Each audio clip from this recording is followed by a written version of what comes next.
This is Matt Rosen, and this is The Grit Mindset with me, your host, Matt Rosen. The mission of The Grit Mindset is to inspire and empower our listeners by delving deep into the journeys of those who have faced significant challenges and emerged stronger. Through authentic conversations, we uncover the mindsets, strategies, and lessons that have propelled these individuals to overcome adversity and achieve success. My aim is to provide actionable insights and real-world advice to help our listeners cultivate their own grit and navigate their personal and professional lives with confidence and resilience. Hello, everyone. Welcome to this week's episode of The Grit Mindset. I'm Matt Rosen, your host. I've got a great friend with me, Veronica Schnitzius.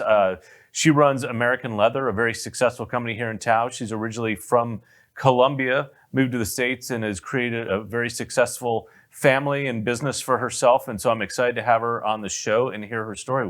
Welcome on. Thank you, Matt. It's a pleasure being with you today. Well, I'm glad you're able to make it over. Great to have you here in person. And why don't you start by telling us a little bit about yourself and what you do?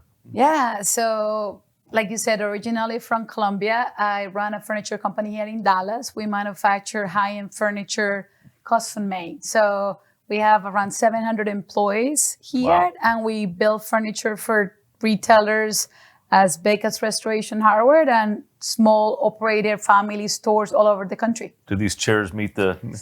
Oh, I probably need to help you with some new furniture. Furniture. We can make that happen. These are good. So you originally from Colombia. Mm-hmm. Tell us what that was like growing up there, because that had to be interesting. I know you've told me a little bit, but please share with our guests. Yeah, just Colombia is a big country. I grew up in Medellín, Colombia, which for some people makes it even more fun, right? Yeah. So I was born in the late 70s. So I grew up in Medellín, Colombia in the 80s, which if you're like most Americans, you have watched Narcos. Pablo Escobar. Yeah, totally. Yeah. Like that's Pablo Escobar is probably the first name that most people think about Colombia. That's the sad thing for me as a Colombia. Thank God we have Shakira and Sofia Vergara now to just change that a little bit. Yeah, my daughter just went to that concert, loved it. Yes, she's becoming very famous. So I'm happy about that. But so growing up in Medellín, beautiful city in the middle of the country, is a valley. Medellín is called the city of eternal springs because we are right in the middle of the equator. We don't have seasons like the US. So it's 75 degrees all year round. Nice. Mountains, beautiful weather. But in the 80s, when the kind of the war of the drugs really started, Medellín became kind of the center of that war, sadly, right? Pablo Escobar being from Medellín, there was a big kind of uprise of like war and different things. But I was, 8 when the war really started, or when the war kind of became more like public. Because I think it has been a quiet war for maybe a while. Mm-hmm. Sorry. And I remember I always describe this. I was 8. My parents got divorced when I was very little, 4, and I'll tell you the story about my dad in a little bit. And we were living in my grandmother's house. So me, my mom, and my dad, and my brother, we shared a bedroom in my grandma's house. So, small, I don't even know how many square feet, but small, right? But we were sleeping, and all of a sudden, all the windows get blown out by a bomb, right? Oh my goodness. In Medellín, it was the first kind of big bomb that sounded in Medellín. They were trying to kill the governor of the state. And they hit your apartment by mistake. And he hit a bunch of apartments around there, right? And, the first time that happened, obviously, you're like, super shocked. We live in this little apartment community, and there were like body parts on the roof because the bomb was super close. And that was the beginning. And honestly, from there, Matt, there were bombs all the time. When I was growing up, we couldn't leave the house, after 6 p.m. There was like a call from the police, like it's too dangerous. So we couldn't play on the streets past certain times. There were just certain things. What's interesting when people ask me, and even telling my own daughter that story, she's like, what do you mean? But when you grow up that way, that becomes normal. Mm-hmm. And being in the middle of that was what we thought it was normal, sadly, right? And at the same time, we're Latins, family is super important. So that family bond becomes even stronger, right? Yeah. Your family, is always there. You get closer just because, that's what you have, quarters and right? Scared, yeah. Yeah, scared. And it just kind of, I think that was the beginning of me understanding the importance of family, the importance of community, the importance of supporting each other. So as sad as crazy as that sounds, I don't think I would be who I am if I wouldn't have gone through that part of my life. At the same time, Medellín is a beautiful city, hardworking people, smart, people. But we were put in the middle of this crazy chaos. And it lasted, all the way to the 90s pretty much. The world has different times, right? Though it got worse, maybe a little better as it could be.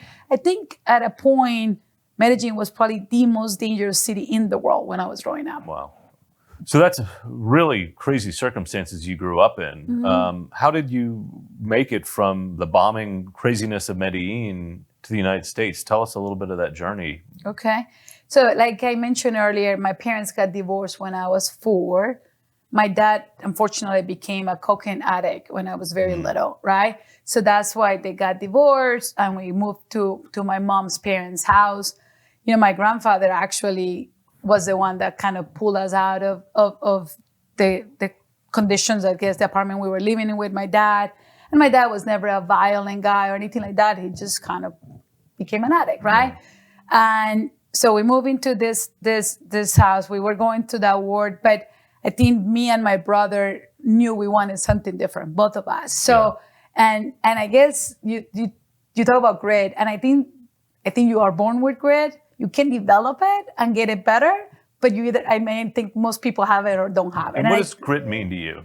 To me, grit is not giving up, working hard, and not letting the circumstances define you. Look, I could have been like, oh, poor me, growing up in this city, and kind of letting things run. And I was like, no, I want something different. And I think I just had that fire. And I also, honestly, seeing my mom struggle, like, we couldn't, like, now having a daughter who's 13, we go to Target and we get stuff, like, there's nothing, right? Yeah. And I remember I was maybe 10, I wanted this volleyball so bad. That volleyball was like $10, $20, I don't know. My mom couldn't afford it, and she didn't. And I'm never gonna forget, my grandmother gave me that volleyball, and it was like she gave me like a house.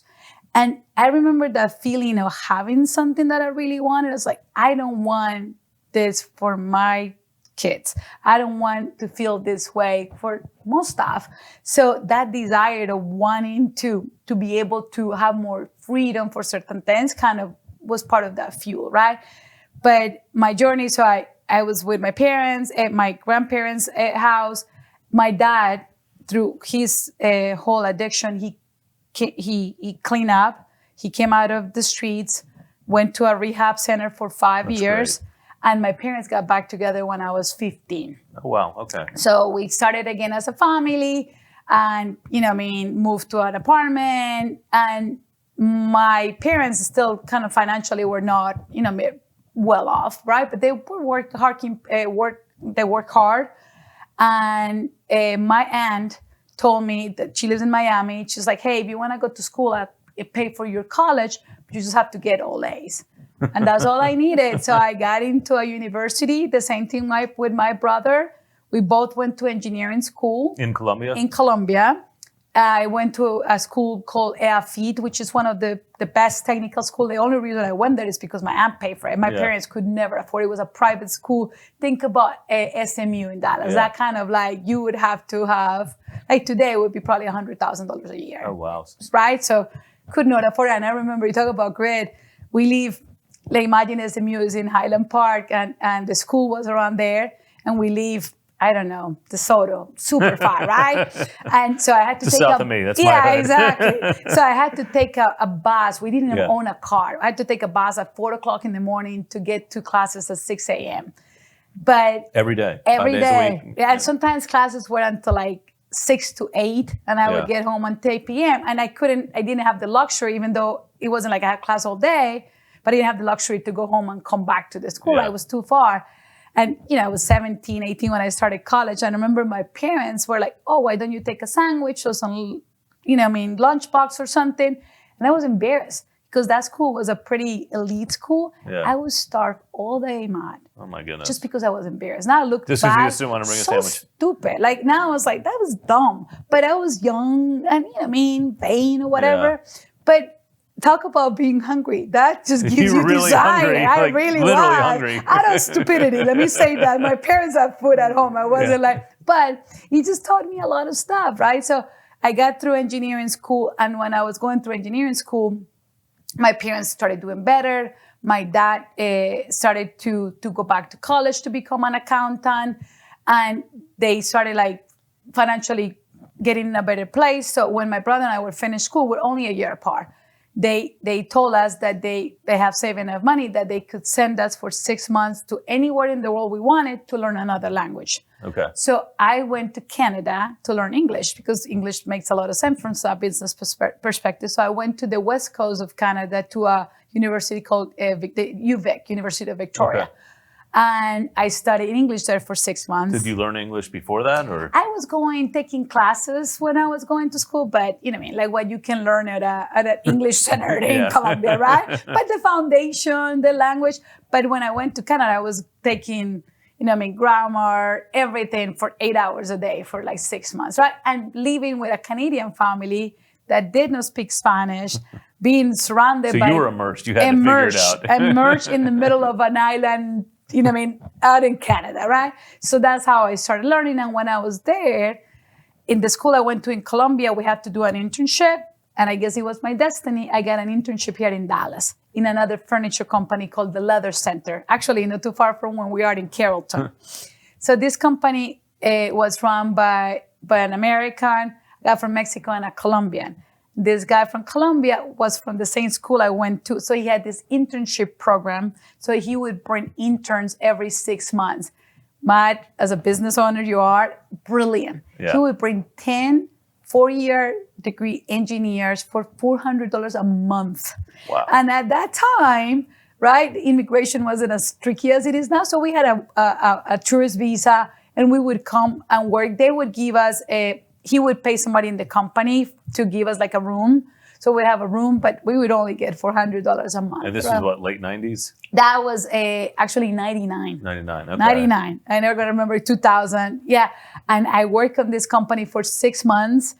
And when I finished, they offered me a job. So I went back to Colombia to finish my degree, waiting for my visa. They sponsor me. They say, hey, we'll pay for your attorney. We'll get you an H-1B visa. So I waited like a year and a half to get that and came back to the United States in August 20th of 2001. So 3 weeks before September 11th. Oh, wow. Yeah. So it's amazing. So from being in an apartment with separated family, being bombed nonstop in the 80s, you go to college. Yeah. You had an aunt that was very generous, but you got straight A's, it sounds like. Went to school hungry, went to Canada, and then you ended up here in Dallas with an internship working for a Colombian. That's an awesome story right there, but it gets better. So tell us about kind of how you've made it to your role running American Leather today, because I think that's the second half of the story is probably equally as exciting and probably have some gritty times along the way. Yeah. So coming with an H-1 visa, and I don't know if you know much about an H-1. When you are in an H-1, you work for that company. Yeah, you're right? stuck there and someone else has to take you or they ship you out, basically. Yep. So I come into this company. When I did my internship, the company was at its peak, right? Opening stores. Yeah. Come back after a year and a half, but completely different story. 7 months into the job, chapter 7. I literally go into work on a Monday, tape on the doors, shut down. Closed. Wow. So I had a month to either get another job or I had to go back to Colombia because I would be out of status, right? And 2 weeks into that, there was an engineer that worked at this company and learned the industry and opened up his own business called American Leather. So they're like, hey, why don't you just talk to this guy as a company? And I was like, oh, I don't know. I don't want to work for the competition. But honestly, Matt, I didn't have a lot of options, right? So I couldn't be like picky. Yeah. And you can apply. But as you know, a lot of companies here are afraid of immigration. Visas become tricky. So a lot of people say, there's a lot to it. And it's gotten harder. But exactly. Now it's really hard. But so I interviewed with him and he offered me pretty much a job on the spot. 2 weeks later, I was working for American Leather. So literally, I think I had one more day before I would become out of status, right? So I started there as an industrial engineer. That's how they hired me. That's my background. And, I did a job and then another job and another job. I started getting my MBA at night. A story about grit. So as an engineer, one of my projects was to design a production line to increase the capacity for a specific product, right? So I created a plan, I have a CAD, I was ready, right? So the plant manager is like, hey, we're gonna do it these days. This is the maintenance department. They're gonna help you with all the installations you have to do. Right. Well, these maintenance guys were giving me the hardest time. I was 23 years old, a girl. They look at me like, who's this girl, right? And I remember I started the plant and they wouldn't move the machines when I needed to. They wouldn't move the electricity when I needed to. And I remember going to this guy, his name is George Kinnegar. We're still really good friends. He is probably 6'5", 350 pounds. He was terrifying, right? So I go to his office. He's my boss's boss's boss. And I go to him and he's just sitting on this big chair. Like, I don't think he would fit on this chair. He would be like, and I said, George, I'm not going to be able to finish the project when I told you. And he wouldn't say anything. I talk and he's like, so I say, maintenance this, maintenance that. And he wouldn't say a word. I was like shaking. So he let me finish and he said, so tomorrow you're going to leave the nice lady at home and you're going to bring the bee here. Is that clear? And I was like, yes, sir. Oh my, the next day I was like a different human. We got the project done. 2 weeks later, after we finished the project, he calls me and the maintenance manager to his office and he says, starting today, she's your boss. So that was my journey. So yeah. I couldn't have just gone and like cry and finish it. But yeah, it's one of the stories that also changed my trajectory there. So what was the story you told yourself when you went home that got you prepared for the next day? I felt I didn't have a choice. Yeah. And honestly, there was something about him that I didn't want to disappoint him, right? So I was like, I'm not going to let this guy. I came all the way here. So when I moved to Dallas with my visa, I had $500 on a suitcase. I didn't want to go back home. So I wasn't going to let this guy be the reason I was going to go home, I think. Yeah. So you overcame that adversity. Yeah. You got them to fall in line. Yeah. Helped you complete your project, became his boss, and then became his boss, and things were going really well. And then they put me to run another area that was struggling. So they would move me in the company to wherever there was a challenge, right? Yeah. With capacity. So that's how I learned kind of the business from the bottom. And the owner, who is the founder of the company, the reason I started becoming kind of on his radar. And so I was running the cutting department and we were going to do some leathers and the leathers were bad. So I said, don't cut it. So the buyer comes down and he goes, you have to do this. I'm like, no, you tell the owner to come himself. Oh, I won't do it. Right? And he was like, the owner of the company. I was like, this little kid. He comes down. He's like, I heard that you needed to talk to me. And I said, yes. And he goes, what's your problem? So I told him, hey, this is bad. If I was you, if it was my money, I wouldn't do this. And we just went through that. And from that moment, he became kind of like my mentor. And he just kind of started like giving, I guess, more opportunities. I became an assistant production manager. So I started kind of growing up on the company. Yeah. George, the big guy from Germany, said, you have to get your MBA. This is not enough. So I started going to the community college at night, getting some classes. And then I transferred to UTA. And I finished my MBA at UTA while I was working. I was going to class from 6 to 9. Wow. Yeah. I remember in the summers, like taking classes, all my friends were like on some pool party and I was studying like for 3 years. But I learned a lot, obviously getting like that business side, I have the technical side, the business side, and and things kind of started falling into place until I became the CEO of the business. The founder decided to sell the business to private equity. So we sold to private equity in 2012. Okay. So in 2016, we bought one business, in 2018 another business, and we have been growing the platform. But I got the opportunity to run other companies in North Carolina, learn a lot there. And in 2017, they asked me if I wanted to run kind of like the mothership, which is American Leather. So I became the president of American Leather. And and that's where we are. Rest is history. So what would you say the most challenging part? Obviously, it sounds like you had to deal with some difficult, other people that work for you. But as you're coming up through the ranks, is there a story of grit and resilience, something you really had to push through along the way during your executive journey?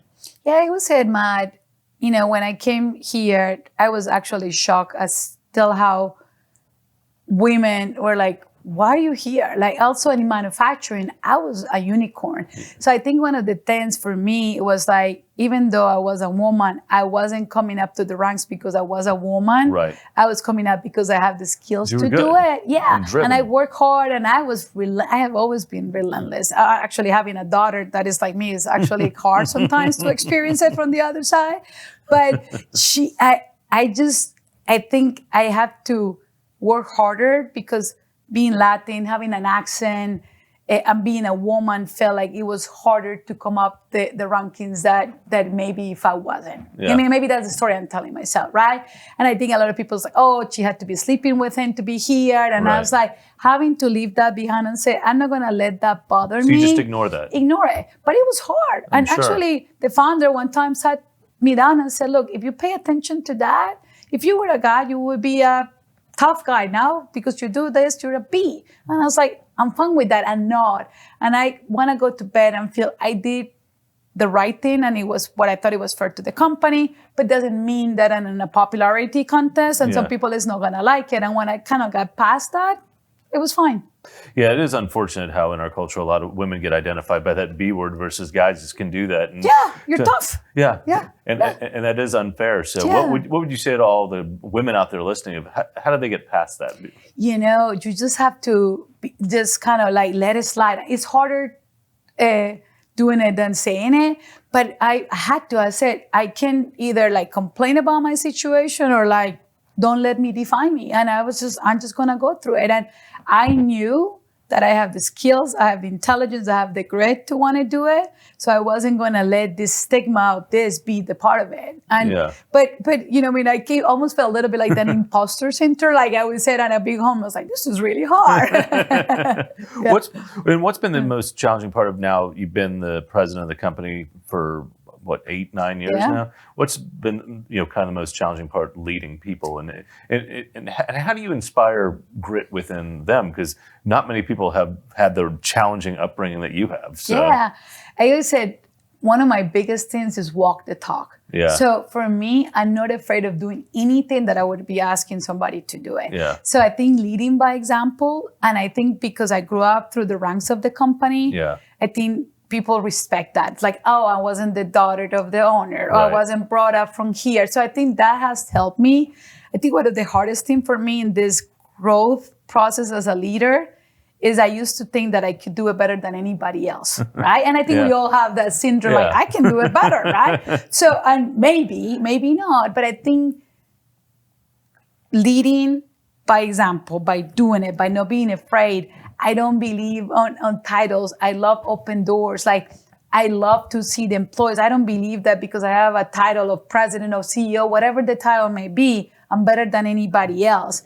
So I want to make sure that my biggest job is to make sure that I generate jobs. Obviously, that generates profit, revenue, all this other stuff. But I'm very passionate about people. So the last 8 years is how do I inspire my leadership team to have their own journey by my own example, by seeing what's important today. Look at a woman and lead a guy from Denmark. I used to have a guy from India. I have women. I have people from Mexico, from all the countries. And people ask me about diversity, and I don't see them as from a country. I see them as these humans that are doing a job. And I think in the last 8 years, stepping back and saying, I'm only going to be as good as the person that is challenging me the most, so it's more challenge. So it's just stepping back and trying to bring the team. And obviously I have to make changes. Not everybody can come to that. But for me, it's more trying to be on the back and trying to push people forward. Yeah. That's been important. No, that's awesome. That's a great perspective. So I know you've got a daughter, I have a daughter. They're very close to the same age. Obviously, she's not growing up getting bombed. Same thing with my daughter. It's not that rough.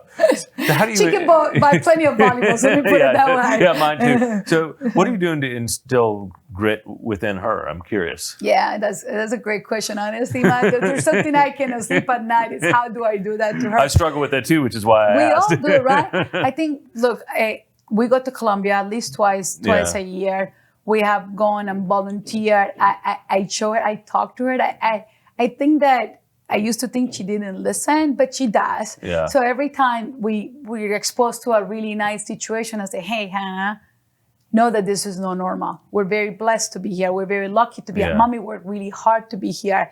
I think that I can give her a lot more material stuff. We don't, just because we want her to like work hard. She gets an allowance. Yeah. If you cannot afford it, you cannot afford it. As hard as I would love to buy her the world, the hardest thing is like knowing that the more I do, the less she's gonna think she has to.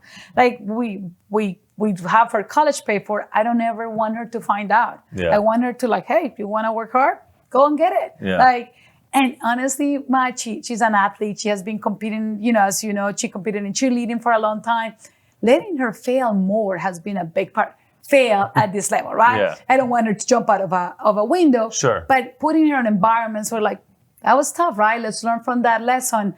Making sure that she feels like whatever failure it is, to know that working hard can get you to the other side. No, that's awesome. That's great advice. You talked about your grandparents. You talked about your aunt. You talked about George. Were there other important mentors you had that helped you develop your grit and help you along the way? I would just say George, the VP of operation, was pivotal on my technical kind of growth as a leader. I would say Bob Duncan, the founder of American Leather. Yeah. Look, I have worked really hard to get what I am, but he opened the door, right? Yeah. A lot of the times I feel that I have earned that door, but you also sometimes need somebody to open that door. And he had, and he has been a mentor even today. Now he's the chairman of the board. We're owned by private equity, but he always teaches me new things, challenged me a lot. Yeah. He's not easy. Like, he's not like, oh, no, he put me, I'm never going to forget it. I'll tell you another story really quick. That was great. We moved into that factory and I was in charge of moving. And I got sick for 2 days and come back and we're doing these rails. And I asked the vendor to do these rails in blue. Well, they did it on this baby blue. It was terrible. So I come and he calls me into his office and we started walking all over the factory and he's showing me all the things that are wrong, right? And I'm listening and he's furious. I spent millions of dollars on this place, blah, blah, blah. So I was like, oh my God, right? So he calls me into his office the next day. I was like, oh. Again, what happened? Now, he was the founder. He wasn't my boss. So he goes, do you ever play sports growing up? I said, yeah, I play volleyball. He goes, do you know how the coaches are the hardest with the best players? I'm like, well, I think so, yeah. He goes, that's what I am with you. Like, so the bar has always been high. He was almost like that dad, like you never do anything right for. Yeah. That was him.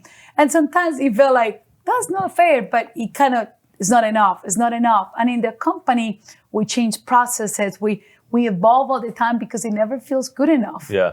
Well, it sounds like he helped you develop into a better leader. Yeah. And I think I think people talk about luck. I think it's hard work meeting opportunity, which is something that sounds like you took advantage of multiple times during your life to get where you are today. Yeah.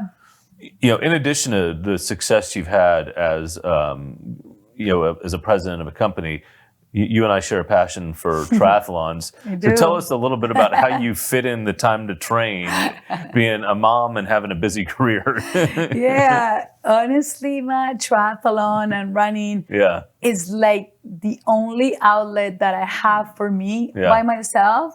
So I started running in 2009, and I never gonna forget, a friend of mine got me into running, and he said, you're either gonna love it or you're gonna hate it. Yeah. And I'm never gonna forget crossing that finish line for the Dallas half marathon in December. And I love running. And to me, running is like, you're going against yourself. I'm not running, I'm not going to the Olympics, but it's just that part that is my competitive side. Yeah. So I have a routine. I get up at 5. I train in the morning. I'm a morning person. I'm not really good after 9 p.m. But 5 o'clock, and it's just like that time that I get on my head. I don't run with music. You know what I mean? It's just that time that I think and that I challenge myself. I started as a runner and became a triathlete and Ironmans and how many of those have you done? Yeah, I have done 7 halves and only 1 full. That's amazing. But I'm gonna do another full. But it's just like that thing. I'm never gonna forget somebody's like, 1% of the population has ever done a marathon. I was like, I want to be part of that 1%. How many people has done an Ironman? Less than 1%. I was like, I want to do this. And it's just like challenge, right? Like that, your bodies, and then you have done a lot of that stuff. Your body's telling you to stop, but your mind is so much stronger. Yeah. And that's my way to kind of push in, not just my body, but my mind to be able to do a lot of stuff. So it's just a crazy passion, but I love it. No, it's amazing. You've come such a long way. Could you imagine as you're sitting there in Medellín, with windows being blown out, that you'd be sitting here one day? No, honestly, Matt, sometimes I pinch myself and I feel incredibly blessed and lucky. And like I said, you talk about luck, is that opportunity, and I took it, but I had the opportunity. Yeah. And that's one of my biggest missions, is how do I open opportunities for other people? Like we have a program with the school in Colombia where we bring interns, and Matt, only one life that we have to touch. And that person will change the whole family, and that will change more and more. I always said, one of the biggest compliments I ever have gotten is I was walking the factory. This was a while ago. And this sewer stopped me and she said, my daughter is going to school because of you. That's awesome. And I said, what do you mean? I'm not paying for her school. And she said, you show me what's possible. No, that's and awesome. Just that, man. Like a Latin woman in the United States breaking up in the world of furniture manufacturing, right? Which you cannot be more, different, very male, certain age group, certain race. So I think feeling that one person can see that and like, I can be that is amazing. That's awesome. And that's what this show is all about, is inspiring those that are listening to be more, to take a first step. And so your story is super inspirational. It's been awesome to have you on. As we're kind of closing out, are there any kind of final thoughts on grit you'd like to share with the audience? You've covered so much, but anything else? Yeah, I would just say, for somebody listening, don't be afraid. What's the worst that it can happen? Yeah. Like when I'm negotiating, I already know, right? So I was like, take the leap, take little leaps and just see what's going to happen. Because until you take that first step, you will never know. Yeah. And looking back and regretting, I should have, it's like go and jump and you fail. The only thing you can do is learn something from it. Yeah, pick yourself back up and try again. Go ahead. Well, Veronica, it's been awesome having you on the show. It's been awesome getting to know you over the last couple of years in YPO. Thanks for making the time to come out here and share your story with the audience. Super inspirational, and I always learn something new about my guests, even if I've known them for a while. So for those in the audience, hopefully you can take something away from Veronica. She's got an awesome story. So until the next episode, stay gritty out there.